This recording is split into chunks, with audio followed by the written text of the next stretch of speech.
Hey everyone, it's Hannah and a bit of a different video for you today. So I kept putting off recording because one, I'm currently prepping for a shop update which takes over my life, and two, I'm a spotty mess at the moment, as you can see, and didn't want to record without makeup on, the whole video without makeup on, but then haven't had time to put makeup on.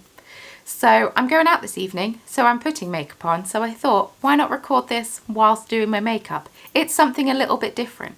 Today I'm going to be talking to you about various shawl and cowl patterns you can knit and crochet with your yarn advent calendar or with mini skeins. I looked up a bunch of different patterns. There are some incredible ones out there and I list a few of them off for you. Links and names can all be found in the description box below and I will try and put them on the screen as well. Please let me know any suggestions that you have. This was originally just going to be one long video for different shawls and jumpers and blankets and socks and just all sorts of patterns, but it became apparent while I was planning for this that I was going to run out of recording time. I hope you enjoy the video and be prepared for the jump scare of my makeupless face. Sorry for the jump scare, everyone. This is me before makeup. Very spotty at the moment. Apologies. So there's lots of different ways that you can have a yarn advent calendar. Well, they can vary. You can have like a 24-day one. You can have one that's like 100 gram skeins over 4 weekends. But the ones that I'm talking about are the 24-day advents that have either 10 or 20 gram mini skeins in, or I guess 10 grams is technically a micro skein. Some of these advents are fades, some are more random. Mine personally, Chromatic Yarns, is the random route, but there are many people doing beautiful things with fades at the moment, which is incredible. So these aren't all the shawl patterns out there. There are so many, but I had to condense it down to fit it into the video. So if you have any recommendations, please leave them in the comments down below. I want to hear them, and therefore I know other people will want to hear them too. So you can't talk advent patterns without mentioning Amber O'Brien. She designs such gorgeous shawls and also designs absolutely beautiful jumpers and such, but we're chatting shawls today. She does a lot of things with fades. She also has some non-fade patterns if you don't have a fade advent, and of course there's nothing stopping you from either creating your own advent using scraps or mini skeins that you have. You can use all of these patterns. It doesn't have to be an advent, but you could also do any fade pattern without a fade. That also works. Oh, I look ridiculous. Let's sort this out. So the adventurous shawl is one that I've seen a lot of people do. It makes the most of your 20 gram mini skeins and it's all knit in squishy garter stitch. So it's just knit stitches, which makes it a perfect mindless knit for you to work on a little bit every day. If you fancy a spot of lace knitting, there's also the Lamina wrap. There is also the solstice wrap and the adventurous scarf. They all have lace knitting in it if you fancy challenging yourself there, as well as a bit of garter stitch. And they're all in, some are in like a zigzag shape and some are in a wavy shape. And they're just, if you want something that's a step up from just garter stitch, that's a good option. Sure, they require a little more concentration, but I mean, the results are worth it. I could probably have a video just on Amber's patterns, but you know, don't want to show favoritism. And also, I've not knit her pattern before, so I guess it's not favoritism. So I'll move on to some other ones now. So the pattern that I'm actually going to knit with my own advent calendar this year, which is a chaos advent. It's structured chaos.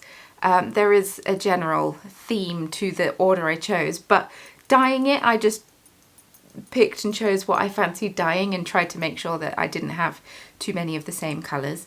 I thought I was going to have too many purples, but at the end it was actually fine. It actually turned out fine. But I am going to make The Quest, which is a pattern by Melanie Meeser. It's a wrap, I guess also a scarf. It's rectangular basically. It doesn't have depth to it, it's just a cross. And I thought this was a very apt pattern for me because all of my yarn is dyed in colours inspired by Dungeons and Dragons, and therefore having a pattern like The Quest whereby you roll dice and it determines what chart you knit, which is so cool. There's a story that's told throughout the pattern. You can pick what class you are. I think there's an option of 4. You can pick what class you are, and then there are encounters and you win and you lose. So depending on what you roll and whether you won or lost, depends as to what chart you knit, which I think is really cool. It only uses 6-sided dice as well. I believe you need 2 of them, which is quite accessible because most people have 6-sided dice in their dice collection. This means that no 2 shawls will be the same, which I think is so cool, because there's no guarantee that you're all going to roll the exact same thing as someone else. There's a bit of brioche between each of the lace sections as well, so there's another bit, there's that like I say, bit of interest. I love brioche knitting. Speaking of brioche knitting, I'm currently hosting a knit along, which is the Advents of December's Past knit along, whereby people knit advents that they've had from 2021 and before. I am knitting the Brioche Adventure Wrap, which is a pattern by Jonathan Tolov. I brought it up here with me so I can show it to you.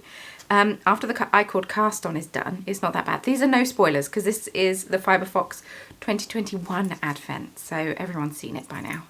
I've just finished the brioche section introducing day 5, and I've just caked up day 6. There's a few rows of garter stitch between each brioche section, and it's just super fun. But yeah, the I-cord cast on, bit of a pain in the foot, but it looks so good, therefore it's worth it. But yeah, I much recommend this pattern. It's a good one. The colour changes is enough to keep me interested and to keep me going with it, because just when I get fed up with it, I'm done with the brioche section and I'm ready to introduce a new colour, which is always fun and exciting. Just trying to make sure my makeup doesn't move anywhere. Come on. The good thing about brioche is that it has quite a lot of squish to it. But if you don't like knitting brioche and you also want the squish, garter stitch is another option for you. The Kuschelig? Have I forgotten how to speak German? Is that what's happened? The Kuschelig shawl, which is by Kristen Kimsey. It would be so fun to knit. You could do it with a fade or you could do it with a random. It's kind of modular and it's all knit and garter stitch, which makes it extra squishy. Oh my goodness, I look like a ghost. Ooh, let's get the blusher out. But it's another mindless knit and it's worked in blocks, which I think is super cool. So I knit a shawl last year with my Chromatic Yarns advent calendar, and that was the Calico Quilt Shawl, and that was a pattern by Samantha Troyer, who is Bumblebee Acres yarn. I think it's yarn, or is it Bumblebee Acres fibre? She designed this, I believe, as a mystery knit along. I can't remember what year, but it's not a mystery anymore. I need to buff this out because I look paler on camera than I do in person, and I don't want to be looking like a clown when I go out tonight. So this was my advent last year, and I truly just did embrace the chaos last year with the order. It does require 25 minis, so I wound off some of my Christmas Day skein, but it's just a fun triangular shawl. You knit a triangle every day. Once again, garter stitch for extra squishy. These were all 4-ply patterns, thinking about it. But because, I don't know, this shawl seems to go with everything, so I find myself wearing it an awful lot. I'm just going to take this off now because I need to keep doing my makeup. But yeah, I find myself wearing this shawl so much, and it was a lot of fun to knit. Each triangle does take a while, so I did finish it, I think, in April. I don't have that much knitting time, and 20 grams is actually quite a lot of yarn, and therefore quite a lot of knitting. But I believe that used about 10 grams per triangle, so then you could use the rest of it in another pattern, or if you have a 10 gram mini advent, you can knit that. Right, we are going into crochet shawls because I've not forgotten about you lovely lot who crochet. TL Yarn Crafts is essentially the queen of crochet. She has both normal crochet and also Tunisian crochet patterns, and they're all just beautiful. In fact, it does make me want to try Tunisian crochet. So there's the Juniper Cowl, and there's also the Adventurous scarf. Tony Lipsy is the designer's name. I've crocheted her one of her patterns before, which was the flat iron shawl. And I really enjoy how she writes patterns. She has a YouTube channel here, and in fact she did recently make a video of crochet patterns you can make with mini skeins. I'll link it in the description box below because I don't list all of them. I've just listed a few. I didn't want this video to go on forever. So the Juniper Cowl only uses 10 mini skeins, but I mean you could stretch it to 12 and just use a little bit less of each. I reckon that would be fine. It's made as a fade, which I think is really cool. It looks as if it's almost like a puff stitch that's used, and I just think it would be such a cozy, squishy cowl. I love it. The Adventurous Scarf is a Tunisian crochet pattern, and the stitch of Tunisian crochet is super cool. It almost looks like a knit stitch, but slightly different. It really makes me want to learn. The yarn is striped the whole way down, so it keeps your interest with it as well, which I very much like. It would be quite easy to create a seamless fade. So someone else that has created beautiful shawls is Kalisha Ryan, who is Nadiratani on YouTube.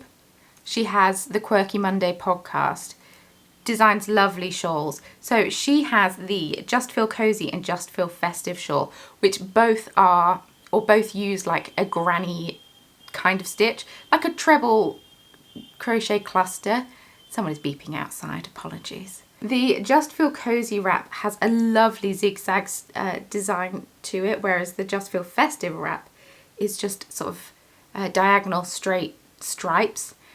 It's beautiful, it's really lovely, and will lend itself well to either a fade or the chaos of random minis. I think I might actually find out either some mini skeins that I have or some scrap yarn and just make myself one, because I think it will be well worn.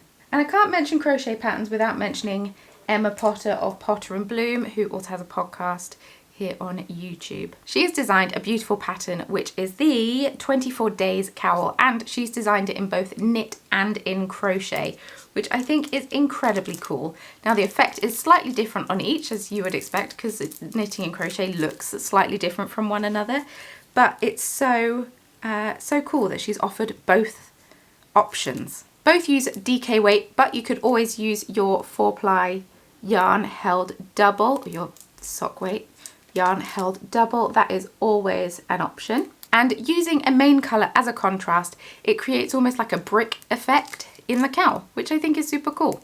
And this has segued us beautifully into cowls. There are so many amazing cowl patterns out there. And it's not something that I ever think to make. I always choose shawls, but then when I'm dyeing yarn, I don't want a massive shawl. A cowl would be so handy. So a really fun free pattern is the Litmus Cowl. This is a pattern by Jude Harper of Stranded Dye Works, and he has created such a beautiful shawl. Now this shawl was initially designed for minis, but I mean you can easily use an advent for it if you want. It's just a stripy cowl that is knit in the round, so you never have to purl. It's ultimate mindless knitting, and you just periodically change colours. The Festive Cheer Cowl is very similar. It is a pattern by Hannah of Yarnia Designs, but it's not exactly the same. There is a contrast band between each block of advent colour, which is almost like a zigzag effect, and it just adds that little bit more interest to it, which I really love. Hannah has some absolutely beautiful patterns. So there we have it. Oh, these need a clean. Of course, Mario has now come home and has just popped in the shower. So if you hear shower noises, that is why. But yeah, there is a selection of advent patterns for you to get your teeth into. Part 2 will hopefully be out soon, where I will talk about jumpers, socks, blankets. They don't all need their separate parts, but shawls, turns out it did. I spoke a lot about lots of different neckwear. But please leave your suggestions in the description box below. In the comments down below, sorry, I would love to hear them. Thank you so much for watching. I hope that you enjoyed this video. Bit of a different style, bit of different technique of me recording, and I hope you enjoyed it. If you did, let me know. I would love to hear it. feel free to subscribe. I also have a Patreon, in case you weren't aware, in which I upload an extra video every week. Links can all be found in the description box below to my social media. And yeah, give this video a thumbs up if you enjoyed it. Thank you so much for watching. It's been lovely hanging out with you while I did this to my face, and I will see you very soon in the next video. Bye!